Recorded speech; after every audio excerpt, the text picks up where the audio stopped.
Ja volim Bosnu i Hercegovinu prije svega zato što volim ljude iz Bosne i Hercegovine.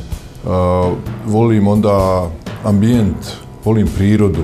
Ja sam srećom imao priliku da propješačim i prošetam i prođem kolima i čamcima i helikopterom i Bosnu i Hercegovinu uzduž i poprijeko nekoliko puta.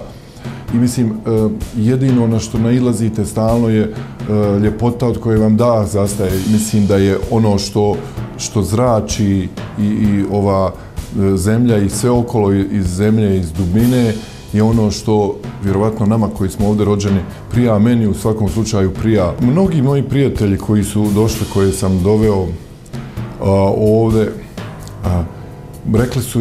rekli su mi da im se promijenio život od kad su došli u Bosnu i Hercegovinu. Naročito u ratu i poslije rata i uvijek Bosna i Hercegovina ima neki specijalni utjecaj na ljude. Ljudi se nekako kao da se probude, kao da vide da je moguća toplina među ljudima.